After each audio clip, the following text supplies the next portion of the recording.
nosotros ya les hemos hablado a nuestros asistentes sobre ti, Liliana, y agradecemos mucho que que nos des un poco de tu tiempo.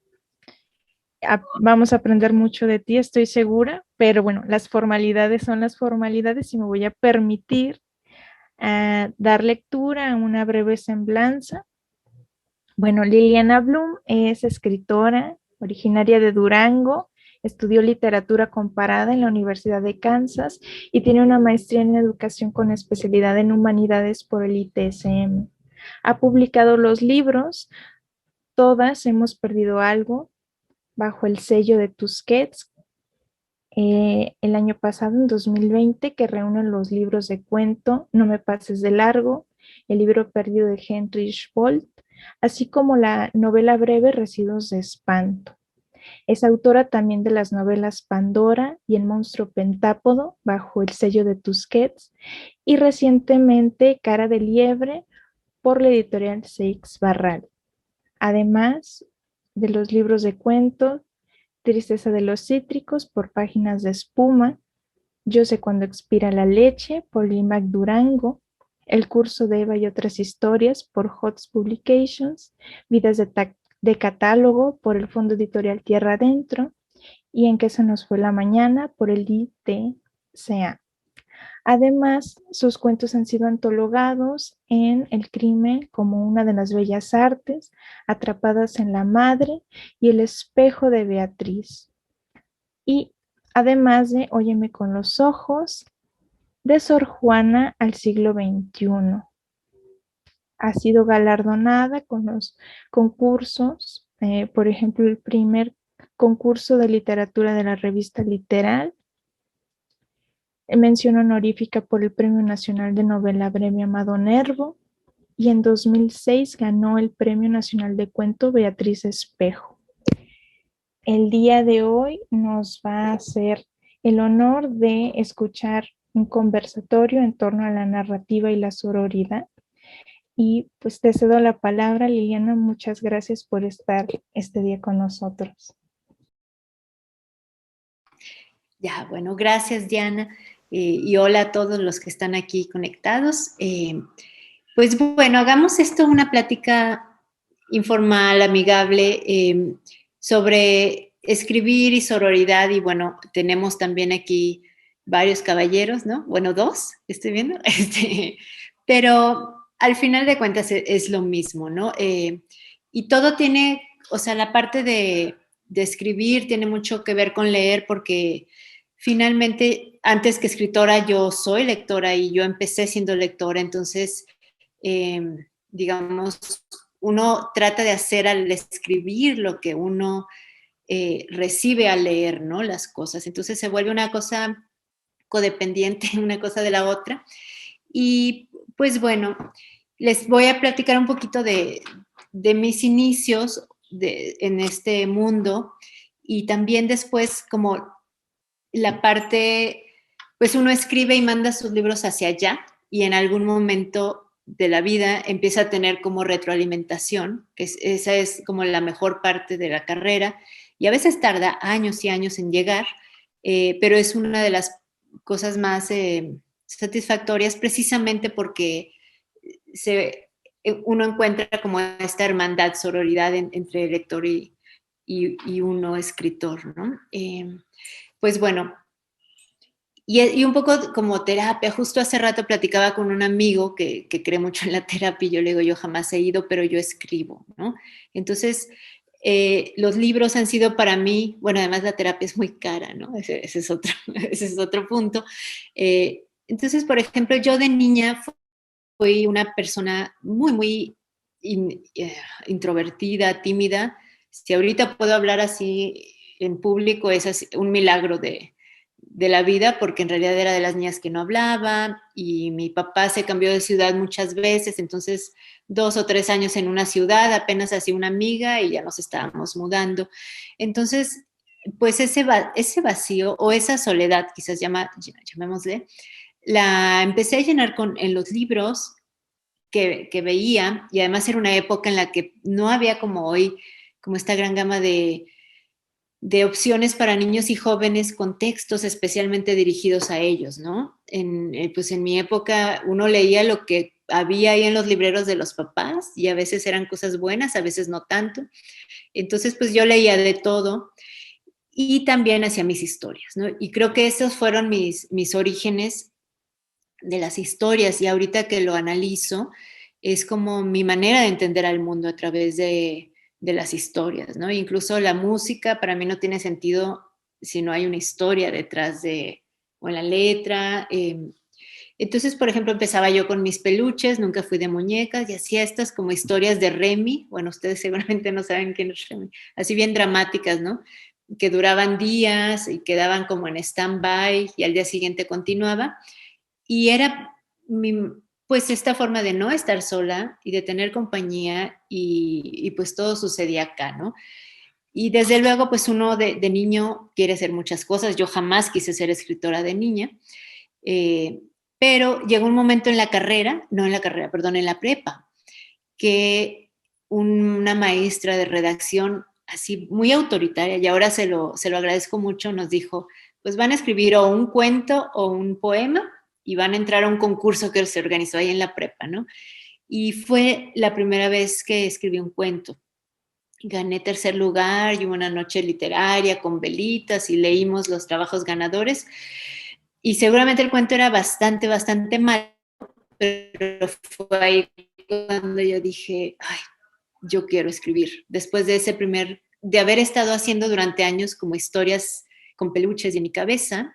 Entonces, bueno, finalmente de ahí ya vino como la idea de estudiar literatura. Yo creía que para ser escritora había que estudiar literatura. Gran error, ¿no? Bueno, al menos desde mi punto de vista, pero fue algo que aprendí en el proceso. Además, en mi época no había estas carreras de creación literaria, había simplemente letras, y pues letras está muy orientado al análisis literario, a la crítica, ¿no? Desde todas estas teorías. Entonces yo sentí que eso me estaba matando la creatividad, pero así, ¿no? Como el raid a las cucarachas. Entonces, aunque fue una gran, gran experiencia y hay a quien le funciona, pues yo salí, digamos, dándome cuenta que yo no quería seguir por la academia, ¿no? Y fue un gran descubrimiento y bueno, al final de cuentas soy, creo, una escritora autodidacta y se aprende mucho de los libros, se aprende de los buenos, se aprende de los malos, porque si leemos con ojo crítico, o sea, por supuesto, los libros se disfrutan o se aborrecen, los terminas o no los terminas, pero pues siempre es muy interesante decir, a ver, si este libro me gustó tanto, ¿por qué? ¿No? O sea, ¿qué está haciendo este autor o autora que está funcionando tan bien y que me atrapa y que me hace sentir cosas, ¿no? Porque los libros te hacen sentir cosas, los buenos. A veces, aunque sea coraje o ira o tristeza, pero eso quiere decir que está funcionando, ¿no? Y de los malos libros también se aprende, así dices, a ver, ¿por qué no pude avanzar más de la página 5, ¿no? Con este autor, ¿por qué me quedé dormida? Y también hay una razón, ¿no? Entonces, más o menos así fue como empecé a escribir. Como bien sabemos, que ustedes bueno, que están en lo que la gente de la capital llama provincia, ¿no? Yo siempre viví en provincia, pues está uno un poco aislado porque el país sigue siendo un país muy centralizado y sobre todo como algunos que no somos tan jovencitos, nos acordaremos antes del internet y que estuviera tan, digamos, a la mano, porque hubo un tiempo en que empezaba el internet, pero no todos tenían acceso, era realmente difícil. Es decir, por ejemplo, Conaculta o el INBA sacaban sus convocatorias para las becas, para los concursos, y se mandaban en correo a los estados y luego llegaban a la capital. Y luego de la capital se mandaban a los municipios. Y luego resulta que a lo mejor en la Casa de la Cultura de tal pueblito había un escritor frustrado que no quería que los escritores de su pueblo sobresalieran, entonces no ponía las convocatorias o las ponía cuando ya faltaba un día para que cerraran, ¿no? Las becas del FONCA, a mí todavía me tocaron que había que irlas a entregar en persona a Conaculta. Entonces, no podían llegar por paquetería y era pues un formato en papel que tenías que llenar y todo. Entonces, si no tenías un pariente o amigo en Ciudad de México, estabas out, ¿no? Entonces, digamos, para la gente que no estamos en Ciudad de México, es 4 veces más difícil de por sí, ¿no? Que lo normal. Y por supuesto, en Ciudad de México estaban pues, las grandes librerías, ahí están las editoriales, entonces había una presentación en la librería Rosario Castellanos, la gente que estaba en México podía ir y ahí estaba el editor de Random, el de Planeta, ¿no? Entonces se hacían todas estas conexiones. Entonces, digamos, y sobre todo antes, era una carrera difícil y desalentadora precisamente porque si entrar es difícil, entrar desde fuera de la capital era difícil. Y después, pues bueno, ciudades como Monterrey, Guadalajara, ¿no? Que eran suficientemente grandes, comenzaron a tener fuerza, pero pues también, pues finalmente no era lo mismo, ¿no? Entonces, bueno, siempre fue como un ir cuesta arriba, ¿no? Con la piedra esta de Sísifo. Y luego además está como la familia, que a lo mejor te lo dicen porque te quieren mucho, ¿no? Pero te dicen, estudia otra cosa, te vas a morir de hambre, ¿no? Entonces, digamos, gente que te desalienta y también hay gente que te desalienta pues para mal, ¿no? Yo recuerdo también hubo por ahí algún escritor, mi tutor en una de las becas, y me dijo, pues tú mejor dedícate al hogar, ¿no? Porque esto no es lo tuyo, ¿no? Entonces, tienes un montón de cosas, siempre en contra de muchos lados, y entonces yo creo que esta es una profesión para los que somos muy necios y los que hacemos un poco de concha, ¿no? O sea, concha como las tortugas, como Bowser, para que no nos lleguen las cosas, porque es muy personal. Que alguien te diga lo que haces es basura, lo que haces no sirve. Digo, eso afecta en cualquier ámbito, ¿no? Pero cuando uno escribe, a veces uno escribe, digamos, cosas que resultan tan íntimas que el guamazo va doble, ¿no? Entonces, pues es una carrera de resistencia en la que pueden pasar muchos, muchos años sin que veas resultados. Es una carrera donde, si creen que los hombres o las mujeres nos rompen el corazón, o la literatura te lo rompe más, porque mandas a concursos y a lo mejor 19 de cada 20 concursos los vas a perder o más, ¿no? El chiste es que no hay que andarlo cacareando, cosa que pierdes, que te lo guardas. Pides becas, no te las dan, mandas manuscritos a las editoriales, te rechazan, ¿no? Es difícil. Entonces, mucha gente se va quedando por ahí en el camino. Es también una carrera, como en todo, ¿no? Que puede ser una carrera de atajos, sí, de atajos fáciles, y que todo mundo lo sabe, que pueden existir. Claro que esos atajos solo te pueden llevar quizás un escaloncito arriba, ¿no? Y aquí está en esto de, no, pues la chica que se acuesta con el editor, si sucede, el cuate que es el que se va y se pone las borracheras con el editor, o que lo que sea, ¿no? Sucede también, pero eso no lleva como demasiado arriba la carrera. Ahora bien, las empresas editoriales, digamos, privadas, pues no están para perder dinero. Entonces, por más que un editor le quiera publicar a su chica, pues si el libro no vende, él se va a meter en problemas. Entonces, también esas cosas suceden más en el ámbito de, digamos, de la burocracia cultural, donde a veces el dinero público no se guarda tan celosamente. Pero pues al final, digamos, un mal libro se cae, ¿no? Como un avioncito de papel mal hecho. Un mal libro no llega a los lectores, y si llega, pues a veces es como por casualidad o por la fuerza, pero no seduce a los lectores a que siga leyendo ese autor, ¿no? Pues la perniciosa virtud de que a veces si se los damos a los jóvenes, o sea, un mal libro puede hacer que jamás quieras volver a leer, ¿no? Y en cambio un libro bueno te puede meter de lleno a un mundo que yo creo que la gente que no lo conoce se está perdiendo, pues, de una de las grandes placeres en la vida, ¿no?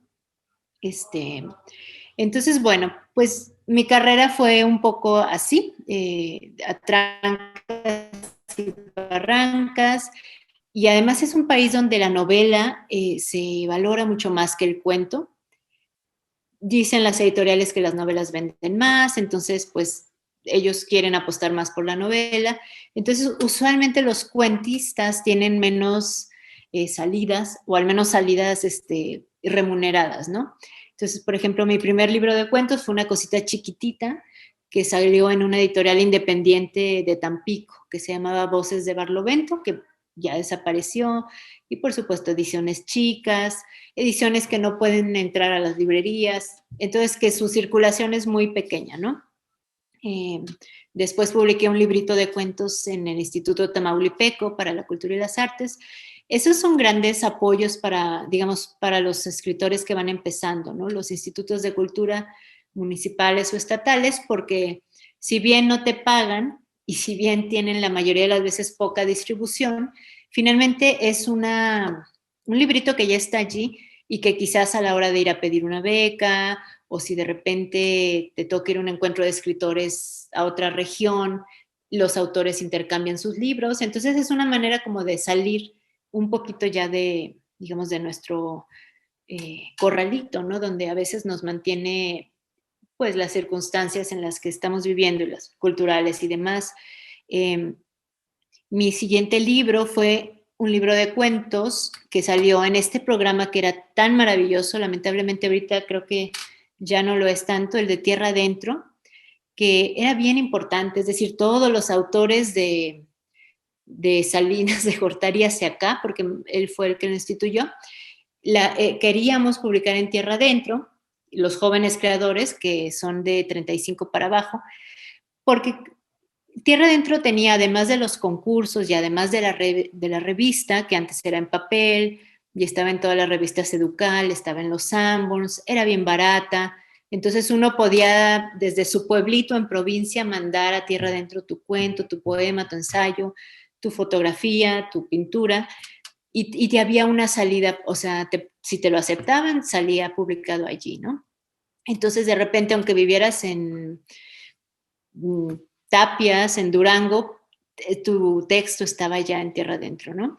Y además tenían un bonito, bonito programa editorial que ahorita, al menos yo llevo 2 años ya sin ver libros de Tierra Adentro, en los que mandabas a dictamen tu manuscrito y si te lo aceptaban, salía, ¿no? En estas ediciones bien bonitas que circulaban por todo el país y además el gobierno te mandaba más o menos como a 6 estados, más o menos unas 6 presentaciones, que era un trato bien lindo con los estados, porque los estados organizaban eventos y, digamos, el gobierno federal decía, pues te mando a estos autores, ¿no? Que traen libro, a ti no te va a costar, tú nomás dales hotel y comida y yo les pongo el avión, ¿no? Entonces era como un trabajo conjunto y entonces de repente ya te sacaban de tu ciudad o de tu pueblito y te ibas a Monterrey, te ibas a Ciudad de México, te ibas a Michoacán y conocías otros autores y tus libros estaban finalmente como en una librería de cadena nacional, como era Educal.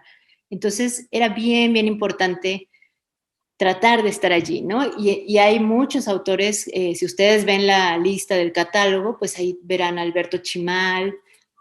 Yo conocí a Alberto Chimal, no sé si lo conozcan ustedes, es un escritor de lo fantástico. Nos conocimos bien chavitos, ¿no? Él empezando la carrera, yo estaba en prepa, y él fue de los primeros de mis conocidos que quedaron allí. Gente de Mundo se llamaba todavía su libro y es así memorable, ¿no? Entonces, mucha gente que publicó allí, no se supo después más de ellos, pero muchos autores que siguen ahorita vigentes estaban allí, ¿no? Entonces, ese era un gran, gran apoyo. Y bueno, después vinieron otros libritos, pero digamos, el camino es así, como un librito aquí chiquito y después en un estatal y así. Y bueno, después entrar a, digamos, a la liga comercial es bien difícil porque, pues obviamente las editoriales no les gusta perder dinero, es un negocio. Entonces, pues publicar un libro tiene un costo, entonces es como meterle dinero a algo y ellos no saben si van a sacar, ¿no? Entonces es siempre como una apuesta y entonces no sé, es como un círculo vicioso, ¿no? Como no saben si tal autor va a vender, no apuestan por él y pues porque no lo conocen, ¿no? Entonces, digamos, tiene que haber como un refilito en el que te den chance y de demostrar que a lo mejor si vendes, ¿no? Para que te abran la puertita. Y bueno, conmigo fue con Pandora, que fue mi primera novela en 2015. y fue, digamos, una novela que tuvo muy buena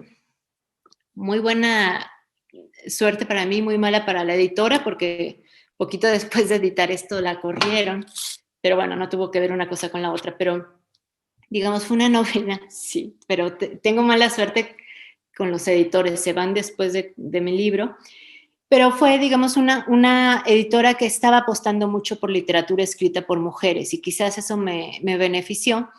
Y pues salió el libro. Por supuesto que es de eso, de casi no me pagaron nada por adelanto, no me dieron chance de tener un dicho en la portada, de hecho es una portada que no me gusta, no se trabajó el libro tanto como yo hubiera querido, pero bueno, como era yo así como nueva y era así de, pues me están haciendo el favor de publicarme, pues bueno, no tuve como demasiado que decir. Por suerte, este libro le gustó mucho a mucha gente, es un tema fuerte de la historia de una mujer mórbidamente obesa, que es la tercera en discordia, digamos, o la que viene a romper un matrimonio que en apariencia era perfecto, ¿no? Entonces, en realidad es una novela, es un triángulo de amores, habla de una parafilia, ¿no? Que es una sexualidad, digamos, un poquito fuera de la norma, y pues vendió también que para cuando yo tenía ya terminada mi segunda novela, y esa es otra, siempre hay que estar escribiendo, porque no sabemos cuándo va a haber una oportunidad de publicar, porque a veces llega la oportunidad de publicar y uno no tiene libro, ¿no? De repente te dicen, oye, mándanos tal cosa, ay, no tengo, ¿no? Entonces siempre hay que estar, o sea, esto es como una combinación de oportunidad y disciplina, ¿no? O sea, hay que estar trabajando siempre para que haya algo cuando aparezca la oportunidad. Entonces yo terminé de escribir mi segunda novela y fue esta, El monstruo pentápodo. Aquí sí ya me dieron 3 opciones de portada y yo escogí esta. Y entonces ya fue un poquito más de amor de la editorial, ya era otro editor, este fue Martín Solares. Eh, y pues bueno, esta era una novela muy, muy fuerte, es una novela fuerte porque trata el tema de un pedófilo que decide secuestrar a una niña y decide hacerlo además en complicidad de su novia, a quien manipula totalmente. Entonces, pues es un libro fuerte y tiene unas escenas muy fuertes y incluso la editorial en algún momento se planteó no publicarla porque decían, bueno, ¿qué tal si la gente cree que esto es una apología de la pedofilia, ¿no? Y pues yo le dije a mi editor, pues bueno, solo la gente que no sabe y no entiende lo que es una novela, lo que es la ficción, ¿no? Entonces, pues finalmente se animaron y es una novela que me ha traído como, esta es una de las novelas que me ha traído como una experiencia muy, muy fuerte y de solidaridad precisamente con las mujeres, nada más con las mujeres, por el tema que toca, porque afortunadamente ahorita con las redes hay mucho acceso, digamos, uno le quiere hablar básicamente a cualquiera y lo encuentras, ¿no? A través de las redes. Entonces yo empiezo a recibir todos estos mensajes de mujeres que me dicen, es que a mí tu libro o sea, fue como un alivio saber que alguien hable de esto, o sea, de la pedofilia, del abuso sexual infantil. Y entonces me empezaban a contar su historia, o sea, obviamente no detallada, pero me decían, es que a mí de niña mi papá me violó, mi tío me violó, mi abuelo me violó, mi hermano mayor me violó, el primo me violó, el novio de mi mamá me violó. Entonces, pero no saben la cantidad, pues quizás más de 50 mujeres me han escrito, o sea, diciéndome esto, ¿no? Entonces, es una cosa espantosa y por supuesto que la mayoría de estos casos no son como los de mi novela, porque mi novela es un hombre desconocido que secuestra a una niña. Es decir, es como el miedo del lobo feroz que te va a agarrar en la noche, ¿no?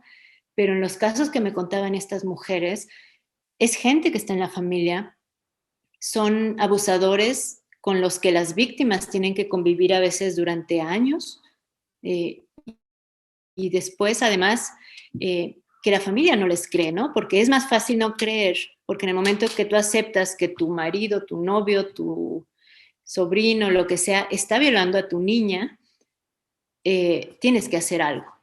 Entonces, y es muy complicado, supongo, meter a la cárcel a alguien de tu propia familia, porque hay que testificar, hay que llevar Entonces la mayoría de las familias decide no creerle a la criatura porque es lo más fácil es hacer nada, ¿no?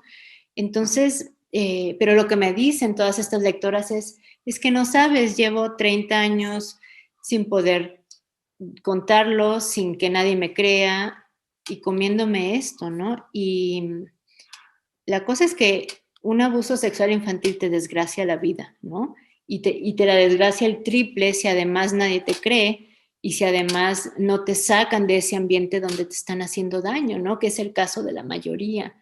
Entonces, bueno, digamos, el colmo fue en una feria de Oaxaca, que la feria de Oaxaca es una de las ferias más lindas, sino porque la Filo tiene una iniciativa bien linda. Seas quien seas, seas Juan Villoro, seas Pancho Hinojosa, Benito Taibo y para abajo, ¿no? O sea, seas el escritor que seas, te toca no solo presentar en la feria, en el foro, que es bastante padre, sino que también te mandan a municipios, te puede tocar en cualquier municipio de Oaxaca, a escuelas. Entonces, lo mismo te puede tocar ir a una primaria que a una universidad privada, pública, a una secundaria, y tú tienes que ir a hablar y a ver cómo le haces, ¿no?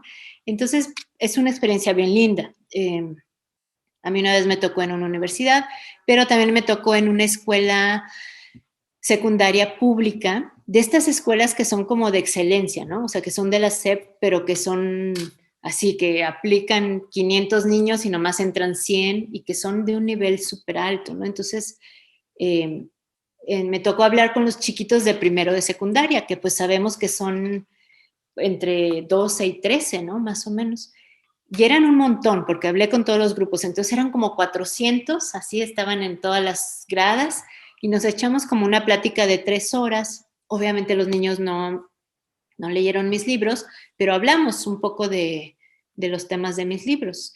Y parece mentira, pero a los niños les gusta mucho pues que los trates de tú a tú, como si fueran de mi edad, ¿no? Entonces, así como yo les estoy hablando a ustedes, pues así les hablaba a ellos. Entonces se hacen muchas preguntas. Bueno, al fin nos quedamos unas maestras y yo, me iban a llevar a desayunar. Y entonces, perdón, es que tengo 4 perros. Pues resulta que ya nos estábamos yendo del forito y se acerca una niña la recuerdo gordita, chaparrita, ¿no? Así con su pelito chino. Y se acerca y viene a mí, pero además es así como el corazón, ¿no? Viene a mí como si yo pudiera hacer algo y me dice, es que el novio de mi mamá me hace cosas y mi mamá no me cree, ¿no? Y se suelta a llorar y luego dice, y cuando estaba en kinder, porque pues ahorita estaba digamos, en primero y secundaria, el conserje de la escuela también me hacía cosas y mi mamá tampoco me hizo caso, ¿no? Entonces así, bueno, las maestras así con la cara de plato y y pues bueno, dijeron, la vamos a canalizar y aquí y allá, ¿no? Pero vaya, o sea, fue una niña que no se atrevió a contar eso hasta que oyó la plática, ¿no? O sea, la historia de una niña que la secuestran y la violan, obviamente, y sale viva, ¿no? Pero entonces, a veces los libros tienen como esta capacidad digo, porque supongo que la niña sí le decía a la mamá, porque dice que la mamá no le cree, pero nunca lo había dicho, por ejemplo, en la escuela o a alguien más, ¿no? Entonces, a veces los libros tienen como estos efectos inesperados que son curativos de alguna manera, porque cuando alguien abusa de ti de niña, y lo digo, yo también tuve esa misma experiencia, tú crees que eres a la única que le ha pasado, tú crees que estás sola, tú crees que nadie te cree, a lo mejor sí de veras estás loca, ¿no? Porque nadie te cree. Y entonces, el simplemente poderte relacionar con un personaje es un gran alivio a veces, digamos, es el inicio como, pues si no de la curación, al menos de admitir, ¿no? Ciertas cosas. Entonces, este libro sigue vendiéndose y sigue teniendo ese efecto como me lo cuenten, ¿no? Entonces es algo que yo jamás pensé que iba a suceder. Y bueno, ¿qué más? Pues bueno, seguí escribiendo cuentos, porque finalmente yo empecé como cuentista, y entonces, bueno, en 2019 salió este librito de cuentos, que este también es muy particular porque los cuentos no son tan nuevos como del 2019, pero tardé mucho en publicarlos, ¿no? Ay, perdón. Bueno, ¿no se oye demasiado fuerte la perra? No, bueno. Entonces, ahí en esos cuentos retrato un poquito la realidad que me tocó vivir en Tampico. Yo viví en Tampico 15 años y me salí de Tampico en 2012, cuando, digamos, la cosa entre cárteles, el cartel del Golfo y los Zetas se puso tan álgida que pues los secuestros estaban al día. De hecho secuestraron a la esposa de mi entonces a la hermana de mi entonces esposo, y pues fue esta época de que había colgados en los puentes, si eras mujer y te subías a un taxi, el taxista te violaba y te mataba y te dejaba en una laguna. O sea, fue una época en la que los feminicidios estaban al tope. Entonces, por ejemplo, ahí tengo un cuento de una chica que sale de noche y la violan, ¿no? La violan pues en unas calles que se ve que son de Tampico. Hay también historias de cubanos que terminaron en Tampico por error, porque salen de Cuba arriesgándolo todo y el viento los baja. En lugar de llegar a Miami, llegan a Tampico, y lo que hace Migración en México es meterlos a la cárcel y después regresarlos a Cuba, donde seguramente van a dar a la cárcel también, ¿no? Entonces, por ejemplo, ahí hay un cuento en el que me basé por unas noticias que salieron en el periódico en el tiempo en el que yo estuve allá. Y hay otro cuento que impresiona mucho, sobre todo a la gente que no es de México. Este libro salió publicado en España primero, y es de una niña de 14, 15 años que termina colgada en un puente, en el puente de la avenida principal en Tampico, junto con 3 chicos. Y bueno, estaban metidos con uno de los cárteles, por supuesto. Y eso es algo que a mí me tocó ver una mañana que salí muy temprano de mi casa, como a las 6 de la mañana, y empecé a ver que había algo en el puente, ¿no? Y a medida que me acerqué, pues eran estos 4 cuerpos. La chica estaba desnuda de la parte de arriba, a ellos se les habían caído los pantalones, ¿no? Pues como que te adelgaza el estar colgado. Unos estaban decapitados, todos tenían letreros pues, del cártel rival, ¿no? Entonces, digamos, la literatura, si algo ayuda, es a entender, ¿no? Entonces yo recuerdo que vi a la niña, porque era una niña, se veía bien chiquita, y dije, ¿cómo una niña, en lugar de andar con su uniforme de la secundaria, está aquí colgada, ¿no? Entonces, ese cuento fue la historia que yo me inventé para digamos, todo lo que hubo antes de que terminara allí, ¿no? Entonces, también hace poquito me escribió una chica y me dijo, ese cuento de la violación, de la chica que sale de noche, dice, haz de cuenta que describiste lo que me pasó a mí así paso a paso, ¿no?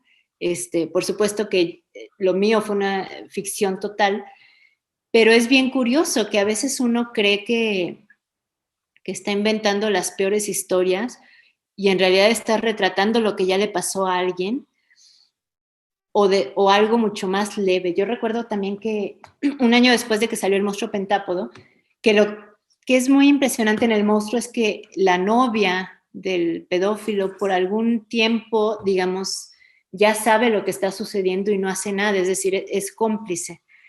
Y uno puede pensar, bueno, ¿quién puede ser cómplice de un monstruo así?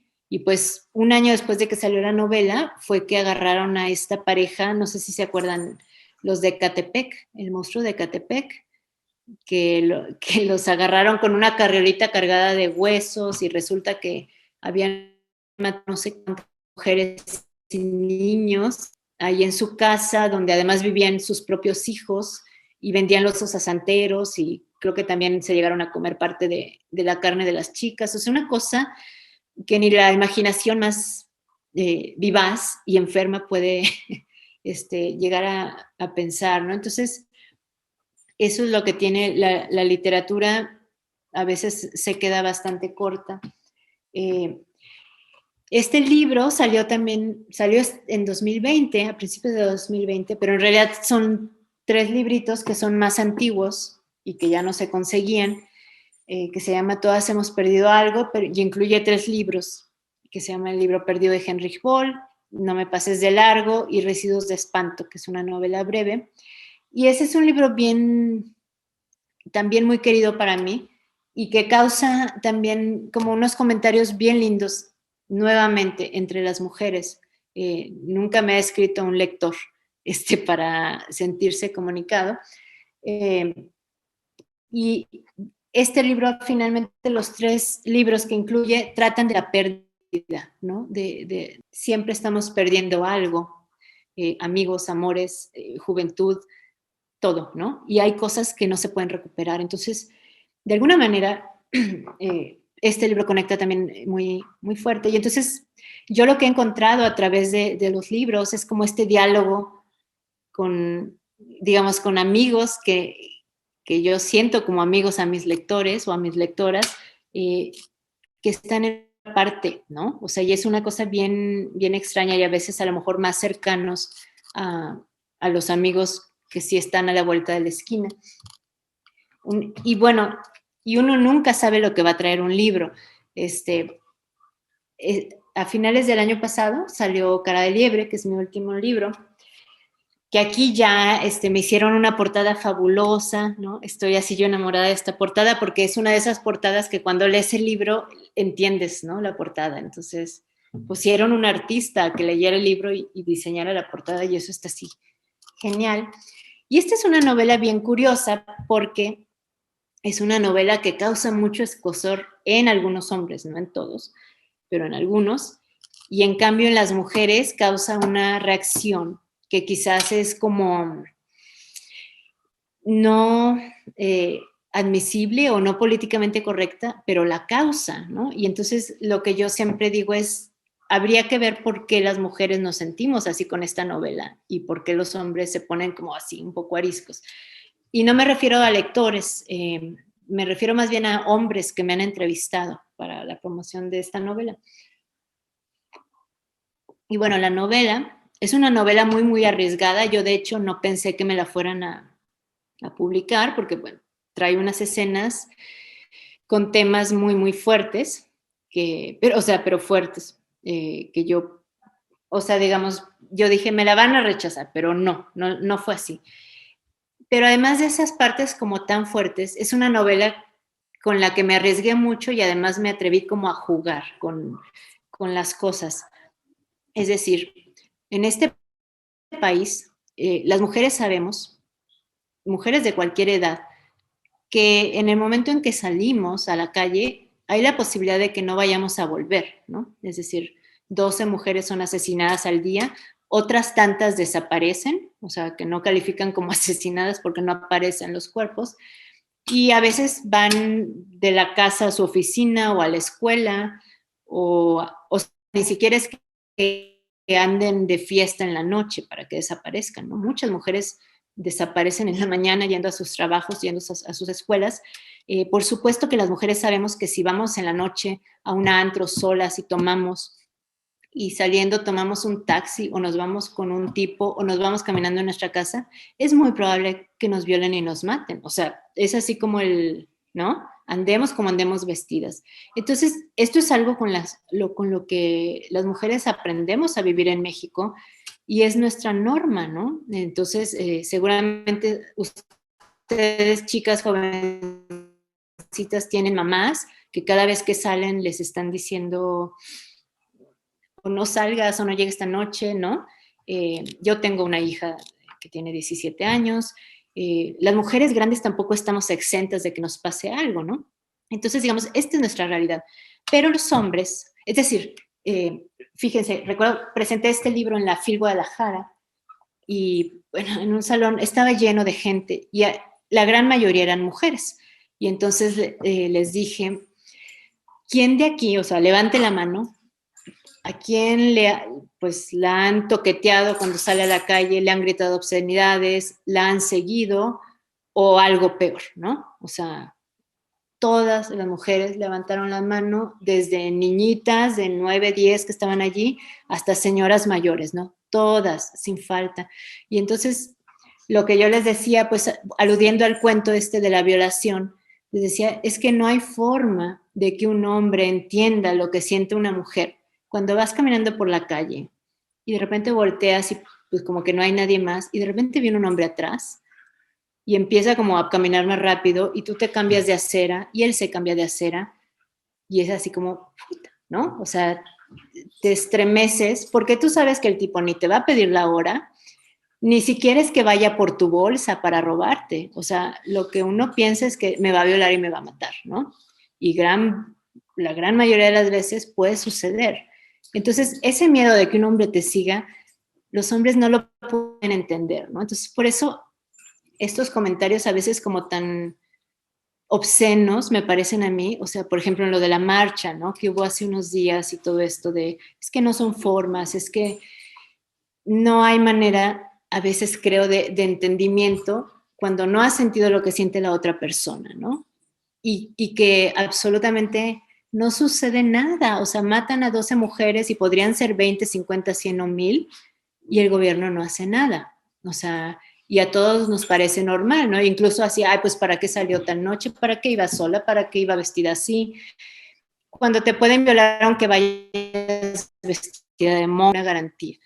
Entonces, en este libro hay una mujer, en Cara de Liebre, hay una mujer que termina matando hombres.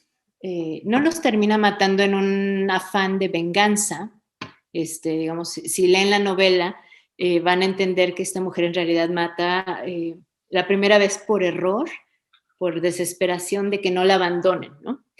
Pero entonces yo me propuse hacer es como este juego, quizás un poco perverso, de decir, bueno, ¿qué pasa cuando alguien sí se atreve a hacer algo que usualmente nos reprimimos? Digamos, vivimos controlando nuestros impulsos todo el tiempo, de preferencia.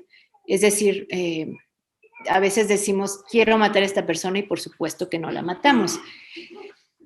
Pero, ¿qué pasaría si de repente alguien como es el caso de la protagonista de mi novela, decide, este hombre ya no me va a abandonar, no te vas a ir hoy, ¿no? O sea, y entonces decide que el hombre no se va a ir, ¿no? Entonces, bueno, esa es una. ¿Qué pasaría si una mujer, digamos, empieza a tomar como estas medidas como más extremas para retener por la fuerza a alguien? Que es algo que no sucede. O sea, digamos, tenemos muchos casos al revés, ¿no? Estas mujeres que viven como encarceladas en sus propias casas, que hasta les cortan el contacto con sus familias y todo esto, ¿no? Pero del otro lado no. Y también tenemos, pues los hombres pueden dar por hecho que si ellos van a un bar a una noche y toman y se ligan a alguien y se llevan a esa chica a su casa, no, rara vez, me atrevería a decir que nunca, a lo mejor se preocupan porque les roben la cartera, pero ellos saben que la chica ni los va a violar ni los va a matar, ¿no? O sea, como que es algo que un hombre puede hacer regularmente sin ese miedo. Y entonces en esta novela sucede que sí, algunos hombres que ligan con la protagonista de mi novela tienen ese fin, otros no, porque ella decide dejar ir a unos y a otros no.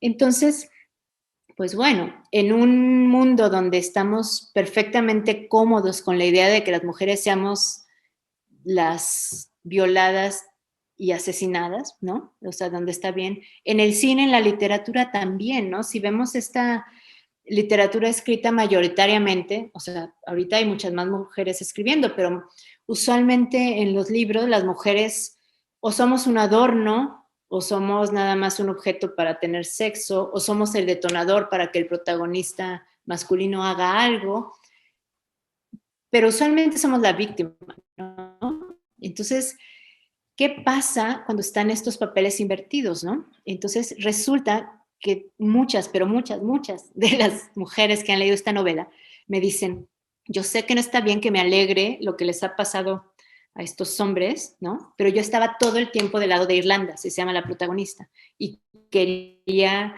pues, que hiciera lo que estaba haciendo, ¿no?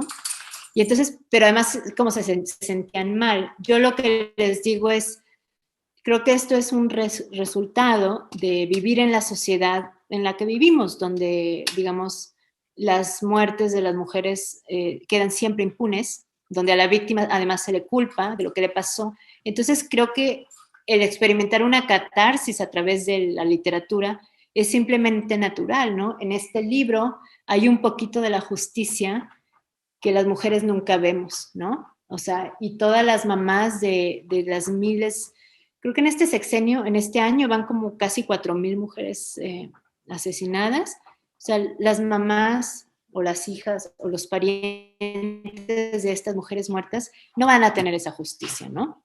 Entonces, quizás por eso vivimos a través de una novela algo que nos produce, pues, emoción, ¿no? Entonces, pues yo les digo, finalmente es ficción. Es como enamorarte de Jon Snow o de la Mujer Maravilla, ¿no? O sea, pues es un personaje ficticio, no tiene nada de malo. Pero algunos hombres que me han entrevistado están como muy encabronados con la novela y hasta como a la hora de que me preguntan, es que ¿por qué Irlanda tiene que matar hombres? Nomás porque le hicieron bullying, o sea, sí, porque sí, hay parte como de la infancia de ella, y sí, le hicieron bullying, pero curiosamente ellos ven estos asesinatos como una especie de venganza. Y bueno, según yo, como escribí la novela, no es una venganza, es simplemente algo que hace, pero por otras razones, ¿no? Porque se puede asesinar por muchas, muchas razones. Pero es curioso, ¿no? O sea, como que es un libro que incomoda a algunos hombres. Digo, no a todos. He tenido también casos de hombres que dicen, ah, qué bueno que se murió fulano porque era insoportable, ¿no? Porque sí, digamos, uno de los personajes aquí es insoportable y es un patán y es nefasto.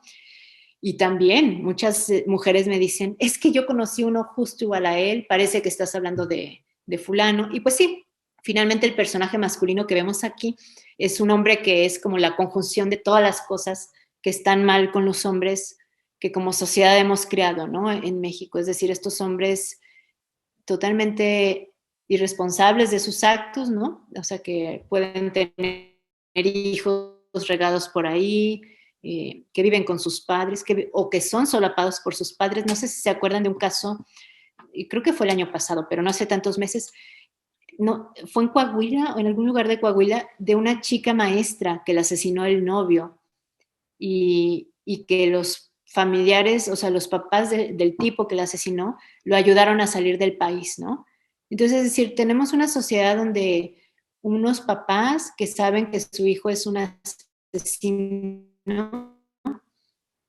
y que dejó a una familia, ¿no? Sin su hija, son capaces de ayudarlo a salir para que evada su responsabilidad ante la justicia, ¿no? Digo, no debe ser nada fácil tener un hijo asesino, pero es un hijo que toma una vida, ¿no? Entonces, digamos, Nick, que es el personaje de esta novela, es eso, es un hombre solapado por su familia, totalmente, digamos, que sabe que puede usar a las mujeres, porque al final es eso, creo que esa es la raíz del problema, que de alguna manera los hombres en nuestra sociedad crecen con la idea de que tienen derechos sobre las mujeres, ¿no? Entonces, digamos, sí, supongo que todos tenemos deseos sexuales, pero hay algunos hombres que ven a una mujer pasar, deciden que la desean y se sienten con derecho de tomar su cuerpo, usarlo y después disponer de él y pues lo más fácil es matarlas, ¿no? Para que no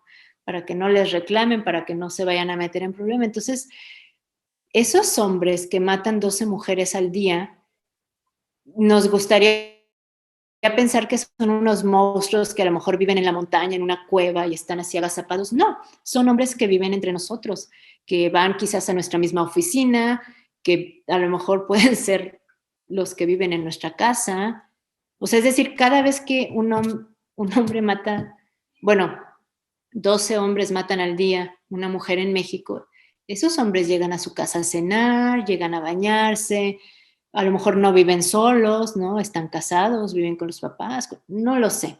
Pero digamos, son hombres que están insertos en la sociedad y de alguna manera pueden vivir tranquilamente el día siguiente después de lo que hicieron y no hay ninguna consecuencia.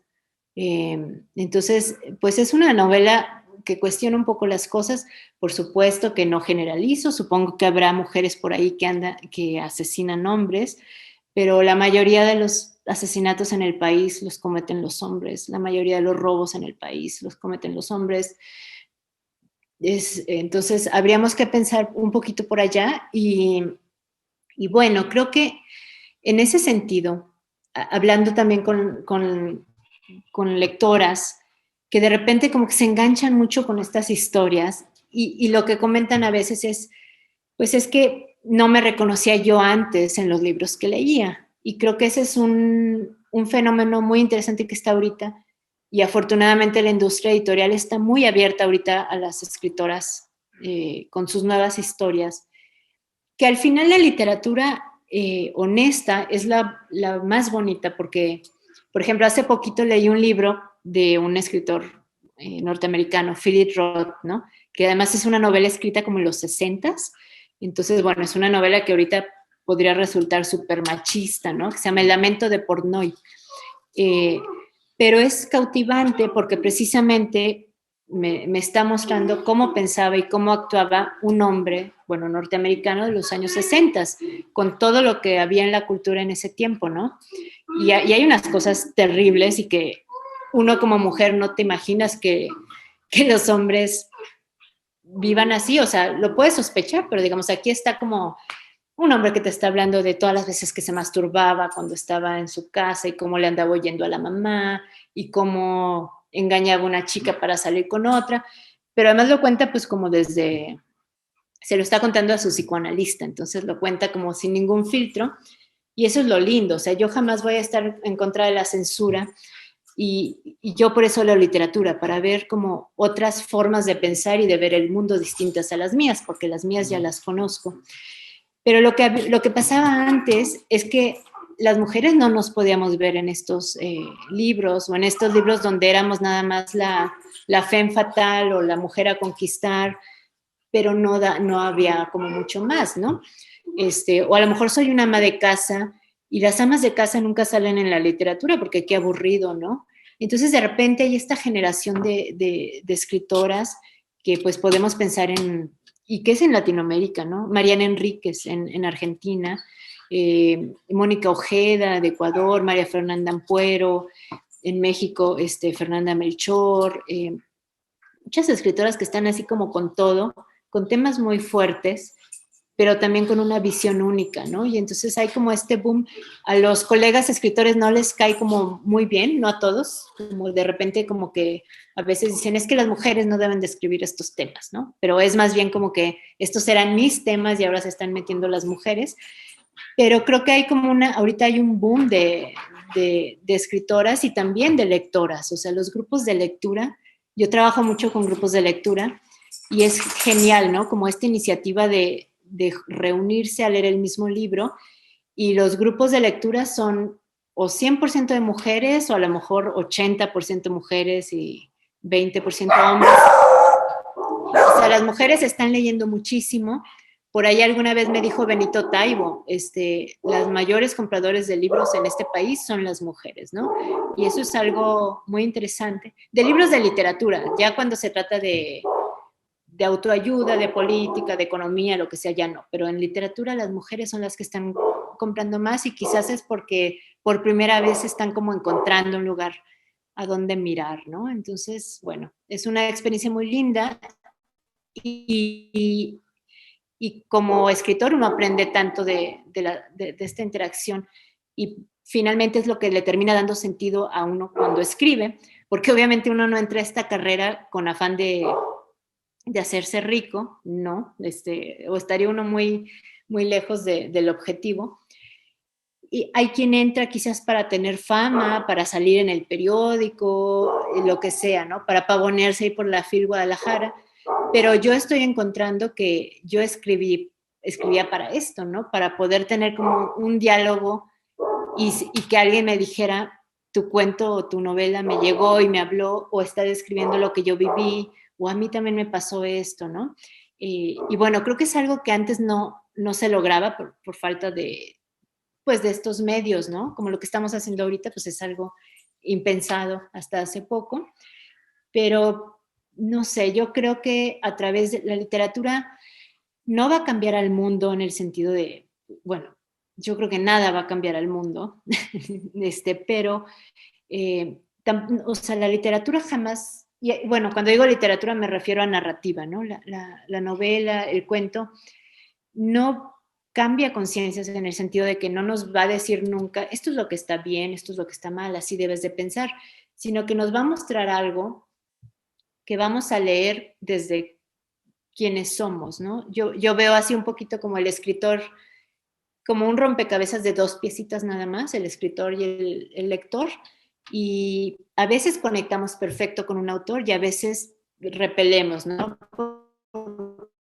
Completo, lo cual está genial, o sea, porque hay literatura para todo mundo, pero al final se trata de eso, que leamos algo, creo que los buenos libros nos proponen algo y si nos hacen enojar, si nos ponen tristes, si nos ponen a cuestionar algo, el autor ya logró su cometido, porque a lo mejor dices, bueno, yo nunca lo había pensado así, pero, ¿no?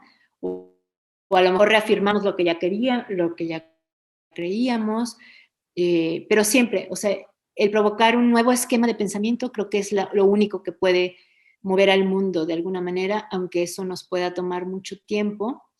A veces solo nos queda cambiar a nivel personal, pero bueno, yo creo que en los libros encontramos una cofradía, un entendimiento al otro lado de la página y quizás saber que no estamos solos, ¿no? Y bueno, ya me eché como un rollo totote, pero pues no sé si tengan comentarios, preguntas, cualquier cosa que quieran hablar. Como ven, algún comentario. ¿Quién de aquí escribe? Ah, todos, genial. Todos escriben, sí.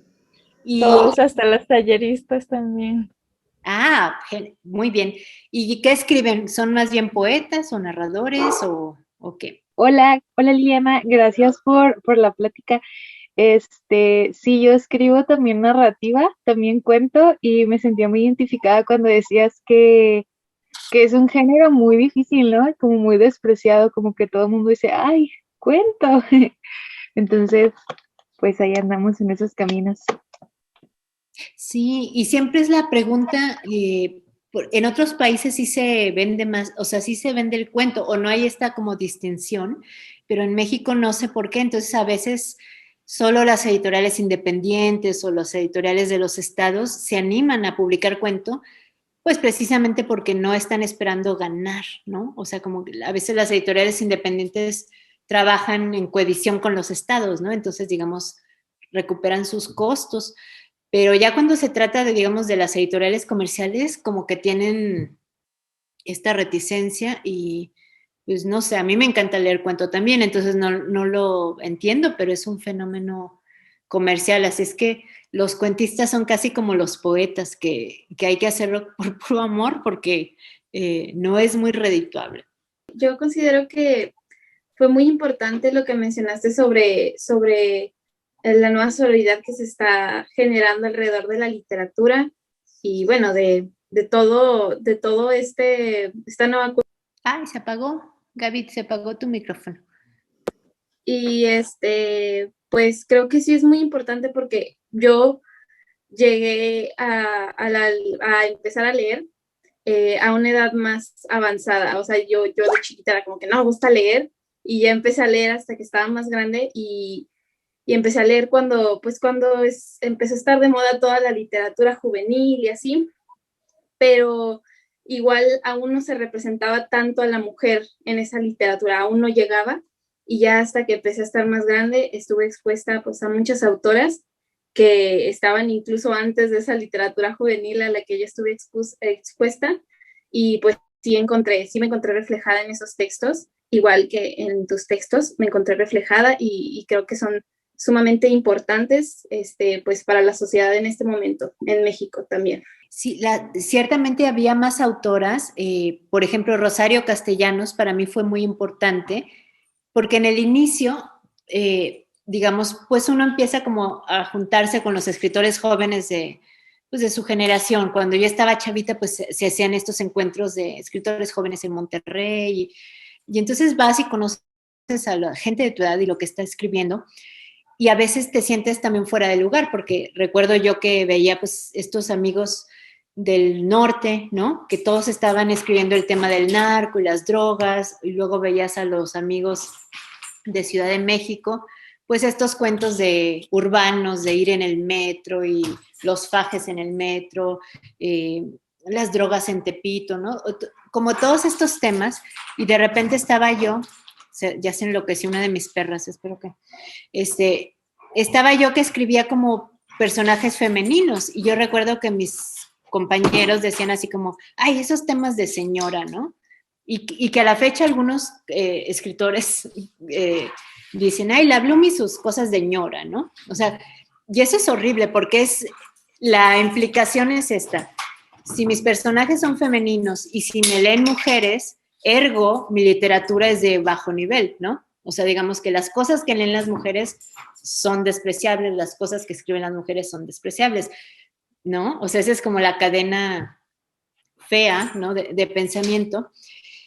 Y de repente me topo yo con Rosario Castellanos, para mí fue así, y Amparo Dávila también, solo que Amparo Dávila pues escribía fantástico, entonces digamos era un universo como un poquito alterno, porque yo empecé con el realismo, pero cuando yo leí Álbum de Familia de Rosario Castellanos, que es un libro que ya lo tengo ahí todo deshojado, pero es muy especial para mí, pues de repente es esta mujer que además murió en el año que yo nací, Rosario Castellanos murió en el 74, que está escribiendo de amas de casa que están hartas del marido, el marido que les pone el cuerno, amas de casa que no saben cocinar, ¿no? Este mundo femenino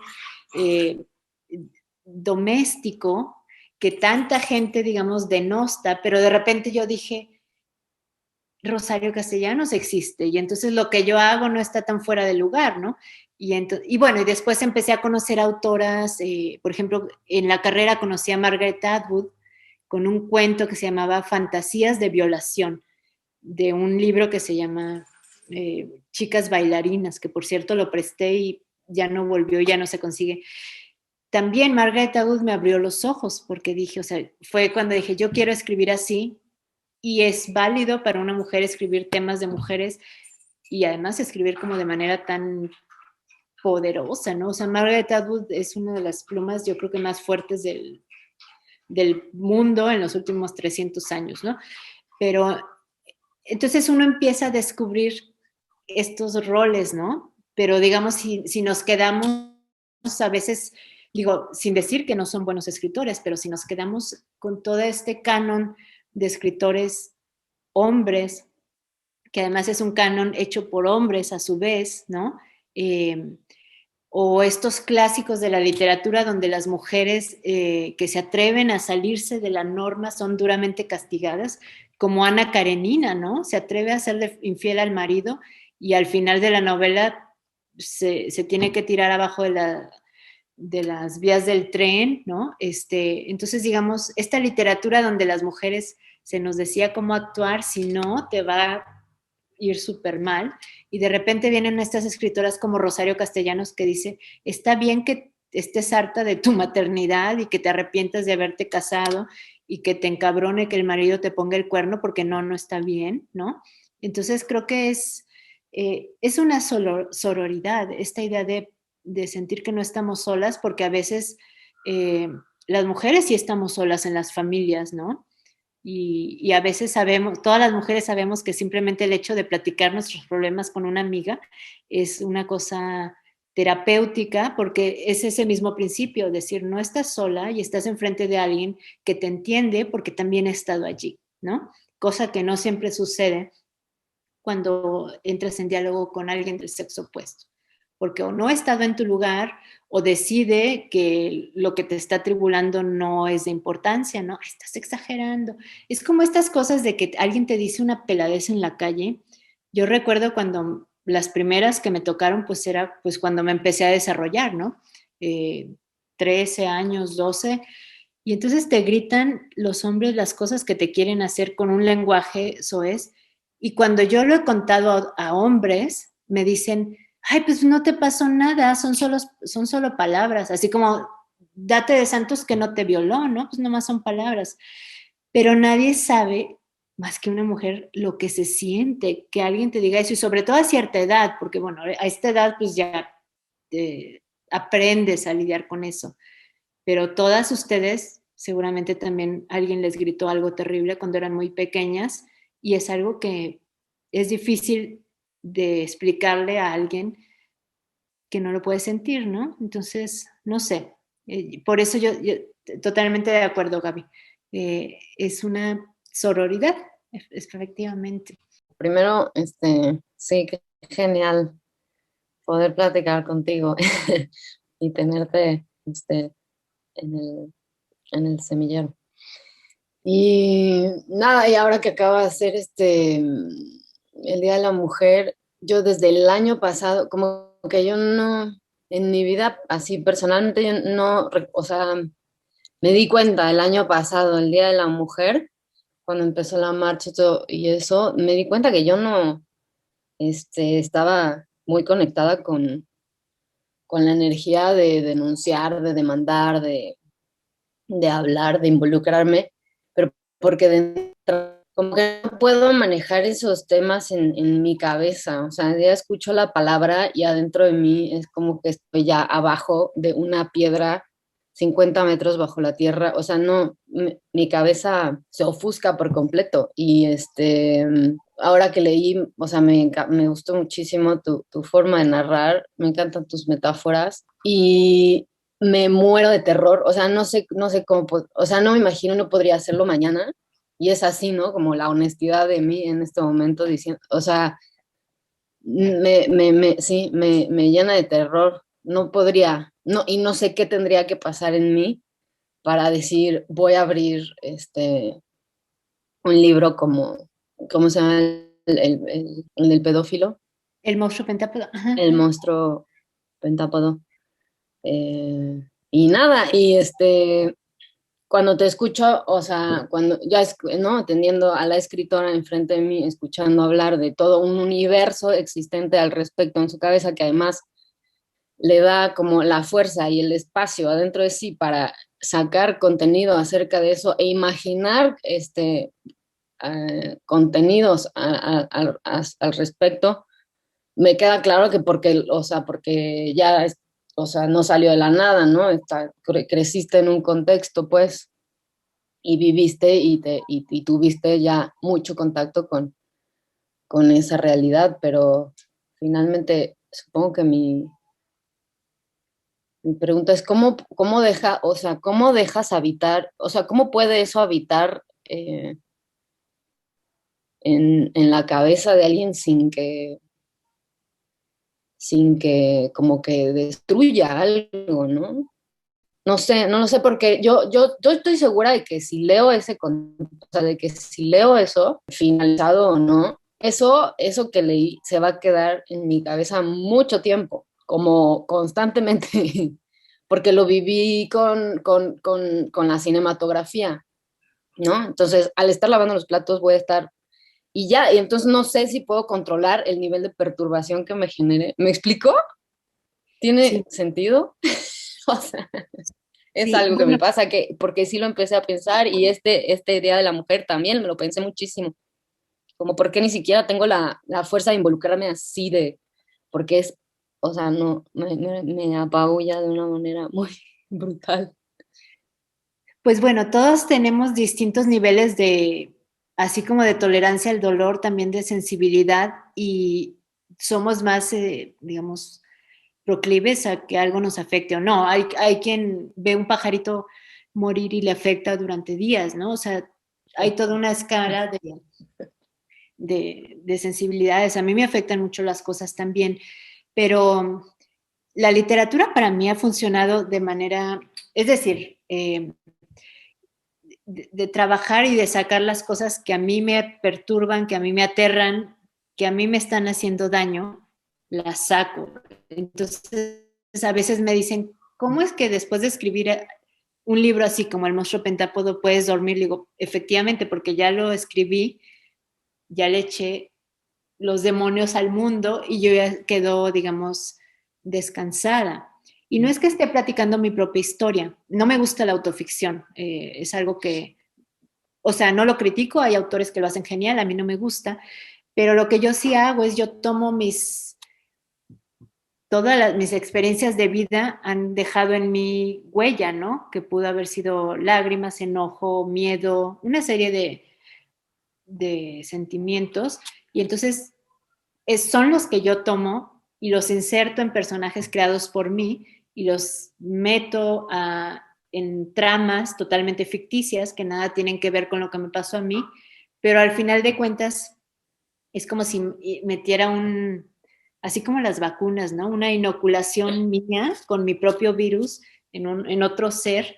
Y entonces es una manera de purgar mis miedos, porque, por ejemplo, pues sí, yo soy mamá, ¿no? Y, por ejemplo, la idea de que alguien se pudiera robar a mi hija y después no saber qué le pasó, si la están violando, si la están torturando, si la mataron, yo no puedo concebir algo peor que eso, ¿no? O sea, no puedo.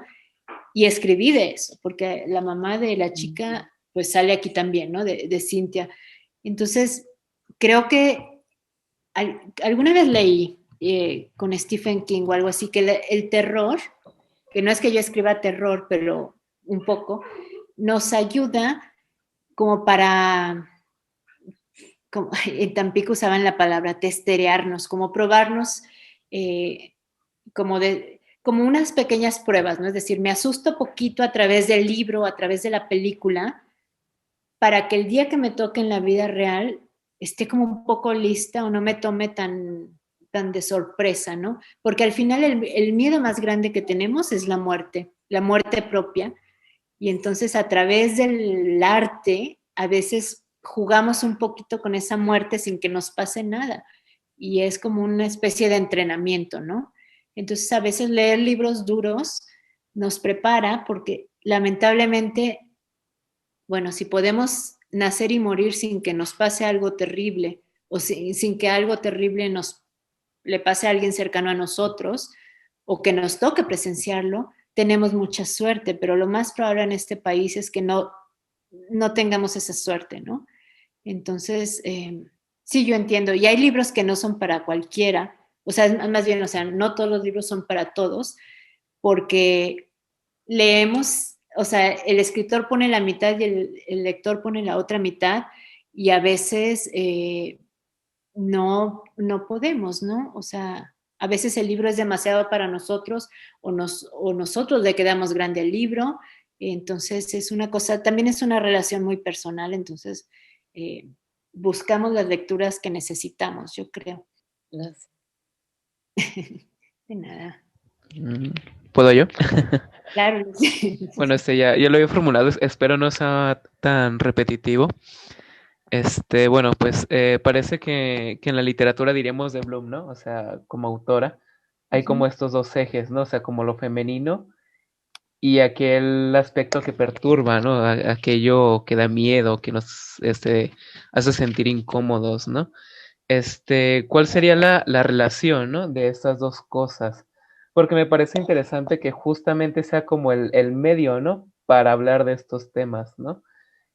Por ejemplo, o sea, que necesariamente tenga que ser como algo perturbador, ¿no? O algo que nos haga sentir mal, que nos incomode, ¿no?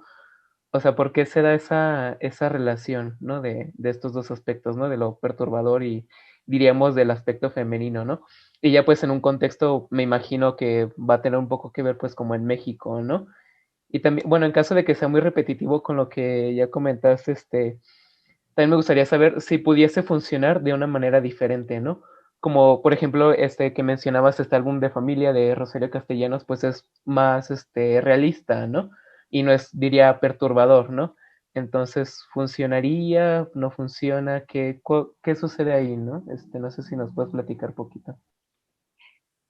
Pues sí, mira, Luis, mis primeros cuentos creo que eran un poquito más inocentes, o podríamos decir, o menos perturbadores, o sea, eran un poco más cotidianos. Entonces, como que abordaban estas cosas como el sentimiento de culpa de las mamás, el estar casada y no estar a gusto, o el de repente sentirte harta de tus hijos. O sea, estos como sentimientos prohibidos que tenemos las mujeres.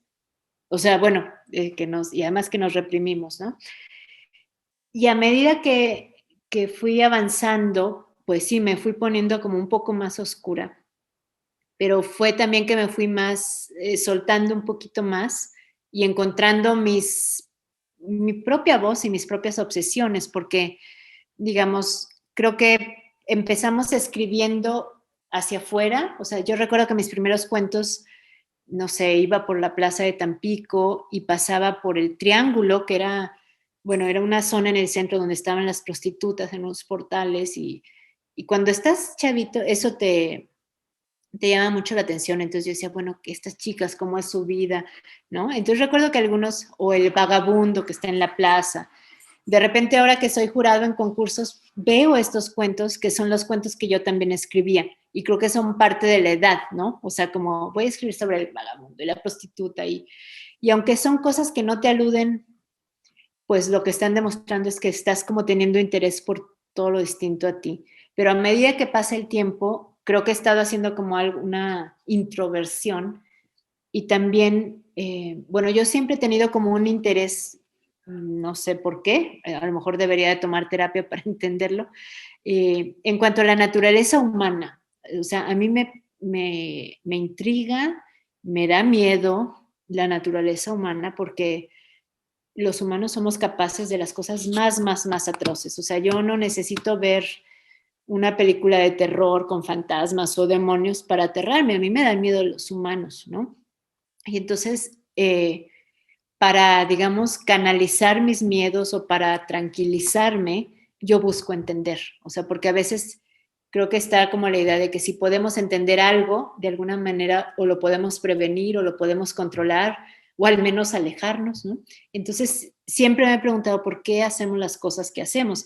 Y luego, un poquito más allá de eso, ¿por qué las mujeres toleramos las cosas que toleramos? Es decir, que permitimos que nos digan cómo vestir, que nos digan con quién relacionarnos. Estas formas de control, ¿no? Que pueden ir desde no te pongas esa minifalda hasta golpearlas, ¿no? Y sin embargo la mujer sigue allí. Entonces, como, ¿por qué hacemos esto? Entonces es una manera de entenderme y de entender al mundo en el que vivo.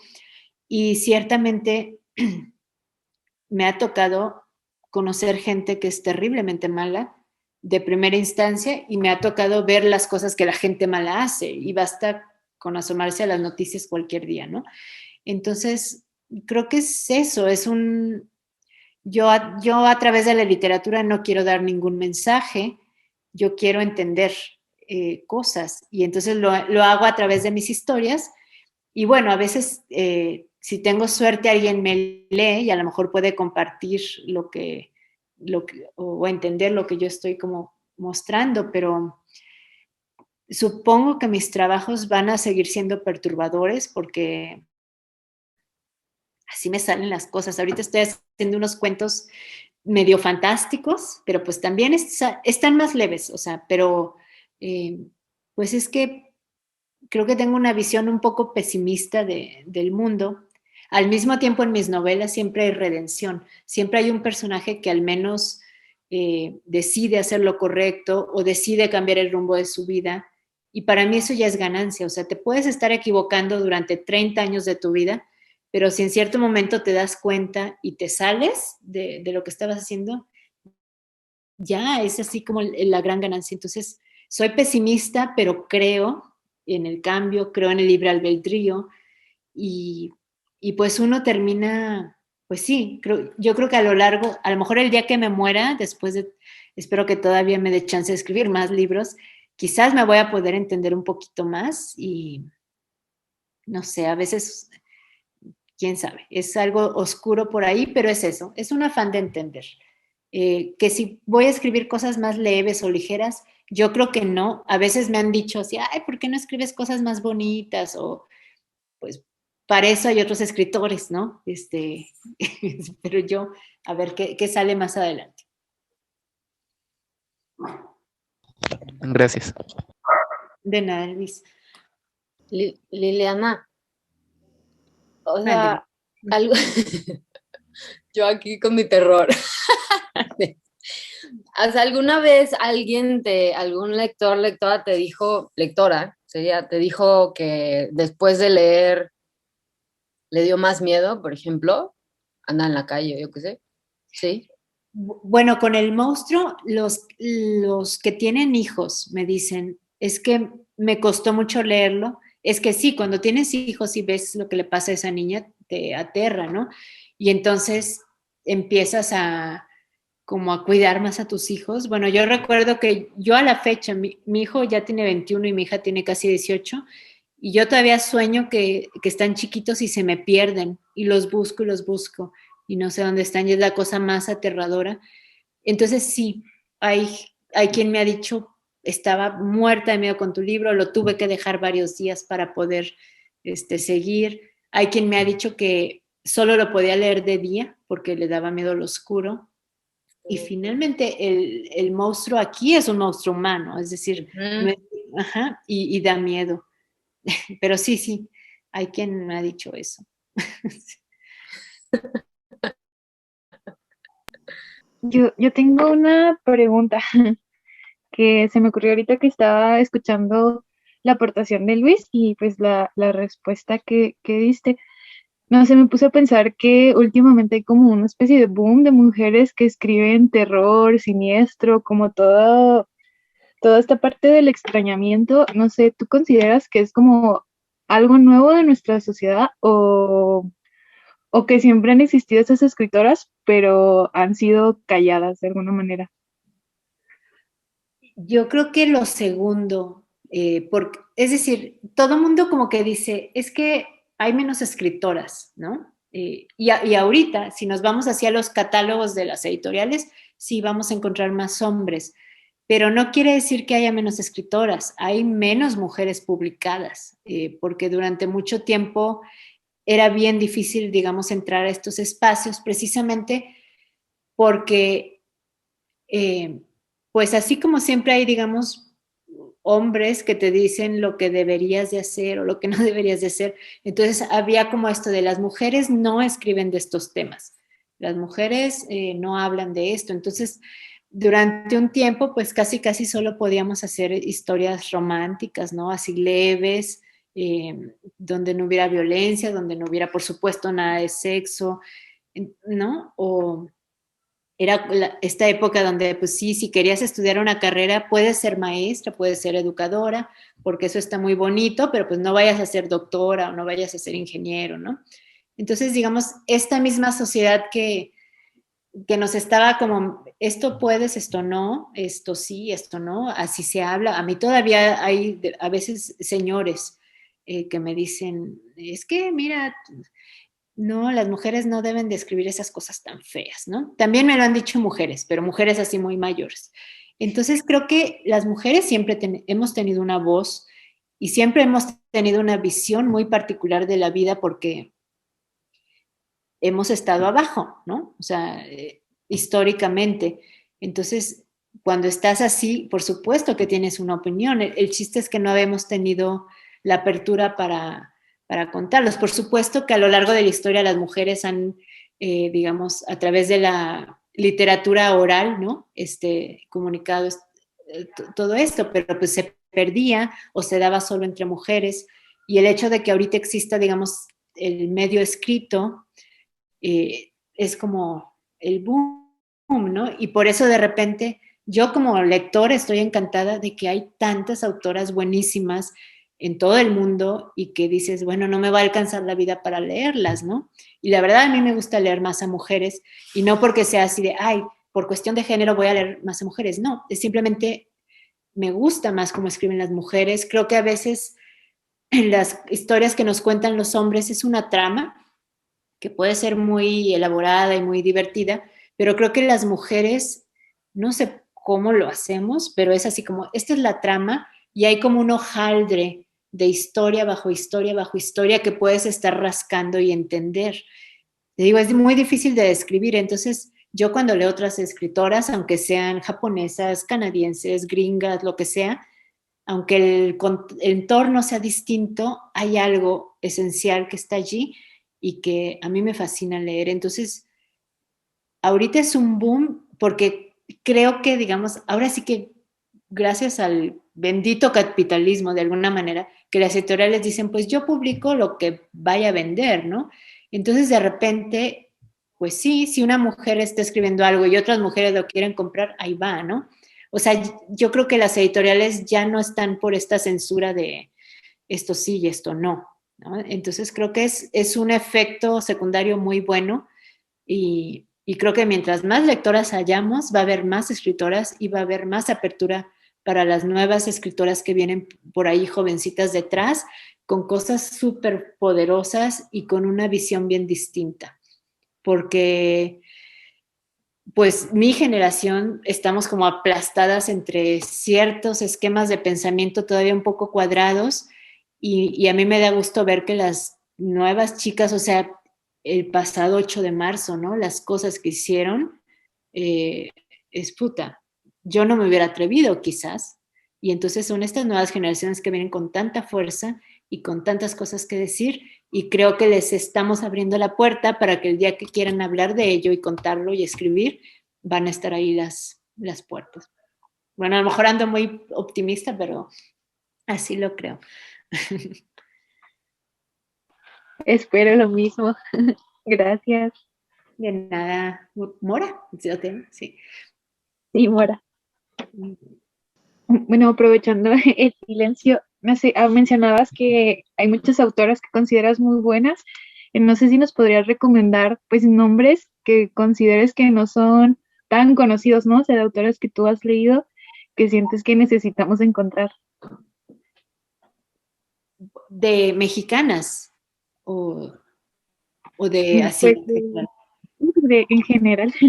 En general. Bueno, ahorita la mencioné, María Fernanda Ampuero, que es una mujer ecuatoriana, acaba de sacar su segundo libro de cuentos, todavía no lo leo, pero su primer libro de cuentos que se llama Pelea de Gallos, o sea, ahorita que me dices recomendar, ese es algo que recomendaría porque yo creo que en los últimos 10 años ningún libro me había como sacudido como ese, o sea, es un libro que dices, y además es su primer libro de cuentos, yo no sé, Fernanda va a ser muy, muy importante, o sea, digo, ya lo es, pero digamos, ella, también está otra ecuatoriana, Mónica Ojeda, está publicada en Almadía y creo que también en algunas editoriales españolas, también es muy, muy potente, está, pues, argentinas, Mariana Enríquez, que ella escribe un poco de terror, digamos, fantástico, pero también como terror urbano.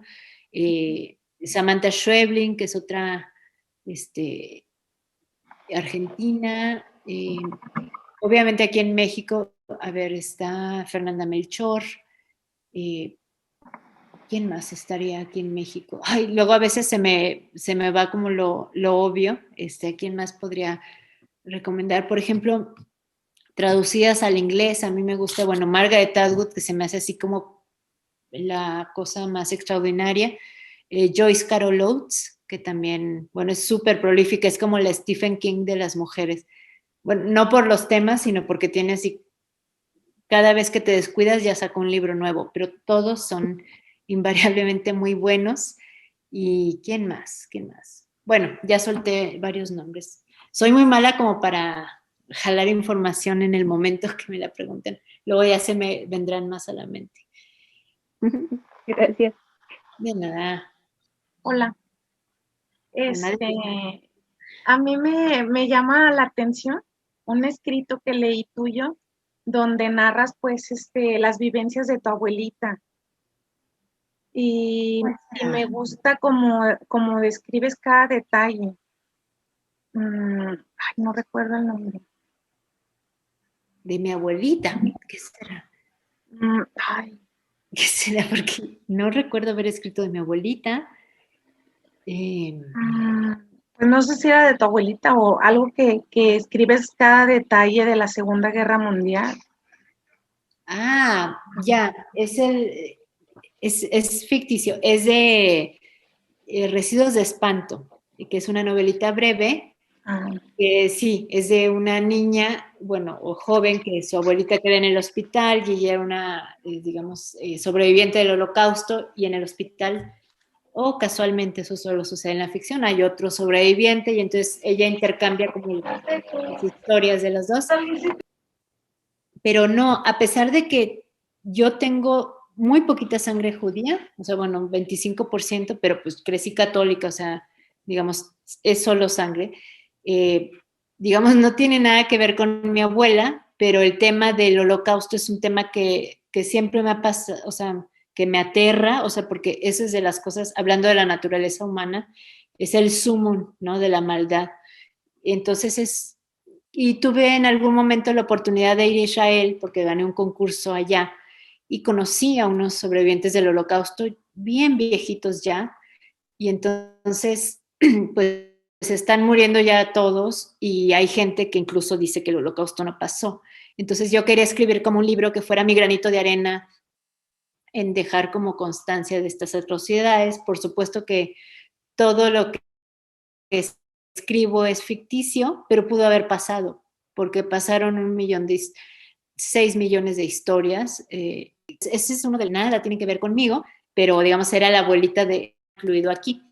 Y un poquito trabajado, porque esos libros los mejoré y ya y están acá. Todas hemos perdido algo. Sí, tenía esa duda, se me hizo muy interesante. Gracias. Ay, gracias. Es que eres como que muy detallista, cada detalle, olores, colores, todo lo que está alrededor, no sé, a detalle, eres muy detallista. Ay, sí, me encantan las descripciones y ahí sí me doy mucho vuelo porque sí, me gusta fijarme en cositas o meter cositas que me gustan, o sea, entonces de repente sale un búho, pues a mí me gustan los búhos, sale un perro, puede ser una de mis perras, meto como muchas cosas que son muy mías, ¿no? Así de, eso es, pues, me divierte mucho escribir en ese sentido. Yo, Liliana, te leí por recomendación de una amiga hace algunos años, justo la novela de Pandora. Y lo escalofriante de Pandora es precisamente cómo hay personajes tan centrados, ¿no? O sea, superficialmente centrados como Gerardo y su esposa, ¿no? Que incluso son hasta estereotipos de lo ideal y al interior tienen como esa cara pues tan perturbada, ¿no? En el caso de Gerardo, pues esta filia que tiene y en el caso de su esposa, pues esta obsesión por la delgadez. Y sí. Y lo que yo más noto, pues Pandora es como la más, a pesar de todas las historias que la atraviesan, ¿no? Su madre gordófoba y pues estas inseguridades personales y la manipulación de la que es víctima es la más centrada y la más lastimada de toda la historia, ¿no? Porque es muy brutal. Y a mí me gustan mucho los registros a los que llegas, porque de pronto leyendo Tristeza de los Cítricos, un cuento tuyo, el de Cactus, ¿no? Que es esta historia de pues una relación de pareja que se va desgastando y cómo esos pequeños detalles de ir a quemar el cactus de la pareja son precisamente el reflejo como de este desmoronamiento, que el hombre en sí no se da cuenta, él como que vive en esta dinámica de, bueno, ya estamos juntos, yo tengo una hija, bueno, y ella no tiene acceso a lo que esperaba. Justo de eso comentábamos antes de tener esta sesión contigo, ¿no? Estos registros que tienes. Y celebro mucho que te guste construir este tipo de historias que son como tan escabrosas. Yo he de confesar que tengo muchas ganas de leer El monstruo pentápodo, pero también tengo mucho miedo porque sé que vas a tocar fibras y sé que me va a hacer cerrar un poco, ¿no? las hojas del libro y esperar a tener como la fuerza para continuarlo. Sí, pues es que son cosas escabrosas, pero al mismo tiempo bien cotidianas, ¿no? Y creo que eso es, o sea, como esta idea de nos enamoramos, decidimos vivir juntos y tenemos todas estas expectativas y de repente, ¡pum!, aquí está la realidad y resulta que las cosas nunca son como uno cree. Y entonces después, ¿cómo lidias con eso, no? Y a veces, pues sublimas las cosas en lo que decides qué hacer o en lo que llegas al nivel de tolerancia en el que te vas, que digamos cuando ya no más, ¿cómo hacemos para lidiar con la realidad que nos toca, ¿no? Esa es una de las cosas que a mí más me intrigan. ¿Y cómo haces, pues, cuando, pues, por ejemplo, ya se vino él a vivir con ella y de repente las cosas no son, pero pues no lo puedes correr, ¿no? Así como dices, se acaba de cambiar, ¿qué excusa le voy a decir? O sea, todas estas cosas con las que es difícil verbalizarlas o no sé, tienes sexo con alguien y es fatal, pero ¿cómo se lo vas a decir? Porque va a herir sus sentimientos.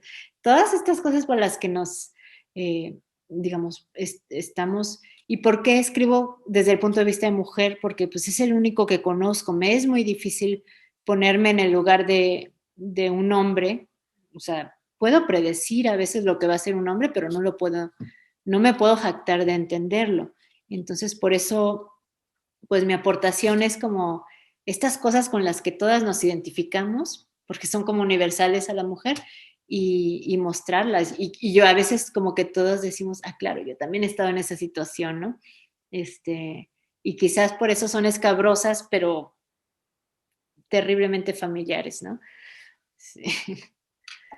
De hecho, a mí me resultó muy interesante en ese mismo en Cactus el cómo, como mencionaste, cómo enfrentan la situación cada uno. Él lo enfrenta como que con la indiferencia, como que empieza a decir, bueno, él se va por su camino y como ella con pequeñas acciones que demuestran que pues no está cómoda con la situación, pero pues no está dispuesta a hacer algo más. Y entonces es muy interesante esa dinámica y también pues el momento de que yo creo que es difícil, bueno, para mí, de interpretar y retratar el de una relación en la que dices, la regué, tomé una decisión así y ahora cómo puedo volver el tiempo atrás, porque pues son decisiones que son como muy determinantes, entonces es muy interesante el como tú dices, cómo él maneja esa situación y ella también la maneja y pues como tú dices, ves desde el punto de vista de la mujer, cómo ella está viendo los celos que ella siente y lo que ella dice es que yo siento todas estas cosas, sé que tal vez no es real, pero no tengo la fuerza para decirle que la siento. Entonces es muy interesante esta dinámica que llevan estos dos personajes. Claro, la incapacidad, esa es una como también de mis temas, ¿no? La incapacidad de relacionarnos con el otro, aunque vivamos en la misma casa, ¿no? Bueno, las relaciones humanas son súper complejas, sean de pareja, sean de padres hijos, sean de amistad. Entonces, pues las posibilidades de las historias son infinitas, ¿no? Uh-huh. Sí, de hecho, yo creo que en el cine, a mí el recurso de llegar pues, a tocar ciertos temas que pueden ser tabúes, yo creo que es muy importante y para mí, o sea, bueno, yo además de leer, me gustan mucho las películas, el cine, entonces yo creo que cuando llegas a tocar esos temas es también, es una forma como de romper ciertas barreras para que otros temas que se pueden tocar, que no son tan chocantes, te lleguen incluso más. Y yo pues lo vi reflejado mucho en lo que he tenido la oportunidad de leer, el cómo ciertos temas que son muy fuertes rompen la barrera para temas que tal vez pues son cotidianos, como es el acoso y esas cosas que la gente pues ya dice, ah, pues es que es normal, es algo común, que lleguen incluso mucho más fuerte porque pues ya derribaron esas barreras, temas más fuertes, pues como puede ser la violación, temas que son pues que la gente no los toca en una conversación normal. Y yo creo bueno, para mí yo creo que eso es necesario, a veces el tocar esos temas de una forma tan, pues como pueden decir algunas personas, extrema, para así llegar a esos temas que ya los normalizamos y volver a tomarlos desde otro punto de vista, como que nos sacude, bueno, yo así lo veo, como que el tema te sacude y ya puedes volver a ver desde otro punto de vista esos temas. Sí, y ciertamente es bien interesante ver por qué algo nos incomoda o por qué de repente alguien dice, yo no quiero saber de eso, ¿no? Usualmente hay una razón y creo que son los temas que nos hacen como enfrentarnos a algo que todavía no queremos o no estamos preparados, ¿no? Sí, pero sí es importante. Se abren como estos túneles, ¿no? Y entonces puedes tomar otra dirección. Sí, exacto, yo así lo vi y creo que es muy difícil porque pues como tú dices son temas que tú al estarlos escribiendo los estás enfrentando y es sumamente interesante el ver cómo los enfrentas y también enfrentas otras problemáticas. Entonces, como que eso me llamó mucho la atención porque pues pueden existir miles de películas o de libros que pueden hablar sobre temas que son, pues que pueden impresionar mucho a las personas, pero el también lograr con esos temas llegar a otros temas que pueden parecer normales, pero ahora verlos desde otra forma es más difícil. Sí, totalmente de acuerdo, Gaby. Sí. Bueno, Liliana, estamos llegando a las 2 horas y Muy bien. creo bueno, que tenemos que despedirnos, pero tenemos la dicha, el placer de que nuevamente nos vas a acompañar la próxima semana, ahora apoyándonos con un taller, y quisiera saber si nos vas a dejar alguna tarea o algún previo al taller de la próxima semana. No, pero yo creo que viendo ciertos temas, pues va a ser como un taller como express de narrativa, así como cómo planear tu cuento o tu novela, porque a veces ya después de eso, de sentar esas bases, la escritura se vuelve mucho más fácil. Pero digamos, voy a tratar de mostrar lo que yo aprendí por la mala y de que facilite mucho después la escritura, y quizás en alguno de esos temas hagamos un ejercicio chiquitito en el momento. Al cabo somos poquitos, ¿no? Son de que podamos hacerlo así rápido y sobre la marcha, ¿sí? Se los pongo la siguiente. ¿Algo que nos recomiendes para estar preparados para recibirte la próxima semana? ¿Qué será? ¿Leer algo?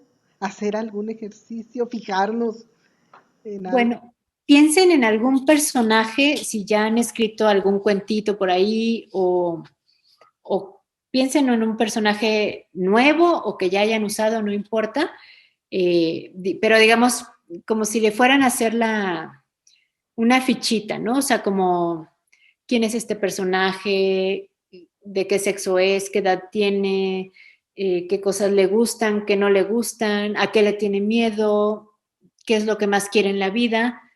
Así como si fuera el chico o la chica que les gusta y que de repente te metes a las redes para estoquear y quieres saber todo de esa persona, más o menos así hagan con ese personaje para que lo tengan en la cabeza, ¿no? O sea, puede ser un nuevo personaje u otro que ya hayan usado, pero traten de saber, es decir, que si yo les digo, a ver, si este personaje se le aparece el diablo, ¿qué haría? Entonces, pues a lo mejor dicen, no, pues no, él no cree, entonces no haría nada porque él es ateo, o no sé, o sea, traten de conocer lo más que puedan sobre un personaje y se lo traen como fresquito en una semana, porque necesitamos un buen personaje para nuestro cuento o nuestra novela, entonces vayan pensando. Bueno.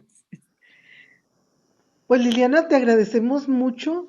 Sabemos que nos estás brindando lo más valioso que tiene una persona, que es tu tiempo, y para nosotros es algo que nos llena, nos enriquece, y pues muchachos, hay que aprovecharlo. Ahora sí que la próxima semana aquí estaremos a la misma hora, y creo que a ver si nos van en la misma liga del Zoom. Bueno. Y pues estamos enormemente agradecidos. No sé, Marisol, si quieres decir algo. Sí, pues muchísimas gracias, Liliana, por darnos este espacio. Estoy convencida de que los y las asistentes al semillero hicieron notas, yo los vi muy atentos, entonces seguramente van a aprovechar tanto este conversatorio que fue muy rico en temas y sobre todo en temas de actualidad que nos atraviesan, como la próxima sesión de la que esperamos aprender más de ti, y muchísimas gracias por el espacio que nos brindaste. Ay, para mí es un gusto, ¿eh? Y a ver qué cosas podemos armar la siguiente semana. Siempre me enriquece mucho escuchar como este tipo de intercambios. Entonces, yo encantada, y pues nos vemos en una semana para escribir algo. Muy bueno. Que Muchísimas descansen. gracias. Gracias. Ay, a ustedes, buenas Muchas noches. gracias. Nos vemos. Buenas noches. Adiós.